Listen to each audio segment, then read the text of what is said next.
मैं तन्वी कहानियाँ लिखती हूँ जो अक्सर किसी न किसी के ज़िंदगी का सफ़र होती हैं। मैं उन्हें अपनी डायरी के सफ़र में संजो देती हूँ।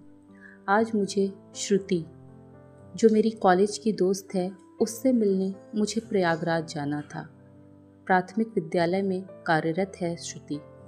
मैं सुबह सूरज के उठने से पहले ही चार बाग बस स्टैंड पहुँच गई। ताज़ी सुबह, सूनी सड़कें, मानो सड़कें भी अभी अंगड़ाई ही तोड़ रही हूँ। हल्की हल्की बहती हवा मन को सुकून दे रही थी। एक बस जो धीरे धीरे चल रही थी और कंडक्टर प्रयागराज प्रयागराज बोल रहा था। मैंने भागते हुए उसे हाथ दिया तो बस रुक गई। बस पूरी भरी हुई थी, बस पीछे एक सीट खाली थी।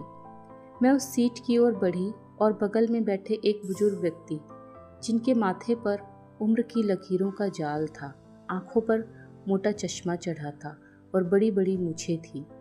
मैंने सीट की ओर इशारा करते हुए कहा, दादा पैर साइड कर लीजिए। उन्होंने कहा, यहाँ कोई बैठा है। मैंने उनसे कहा, ठीक है, जब कोई आएगा तो मैं उठ जाऊंगी। उन्होंने फिर दोहराया, यहाँ कोई बैठा है। इस बार उनकी आवाज़ में सख्ती थी। पीछे से कंडक्टर ने आवाज़ लगाई, मैडम इधर बैठ लीजिए।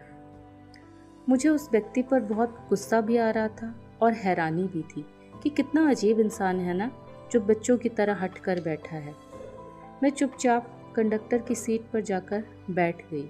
कंडक्टर ने मुझे बताया कि ये दादा कई सालों से सफ़र कर रहे हैं और बगल वाली सीट हमेशा अपनी पत्नी के लिए रिजर्व रखते हैं। मैंने कंडक्टर से पूछा, तो पत्नी कहाँ है? कंडक्टर ने जवाब दिया, अब वे इस दुनिया में नहीं हैं, पर दादा कहते हैं कि उनकी पत्नी उनके हर सफ़र में उनके साथ चलती हैं। कंडक्टर की बात सुनकर मेरी नाराज़गी और हैरानी एक गहरी सोच में बदल गई कि हम जीवन में प्रकृति के नियम से कुछ खो देने के बाद भी उसकी यादें, उसकी पहचान और उसके होने का एहसास हर पल अपने साथ लेकर चलते हैं।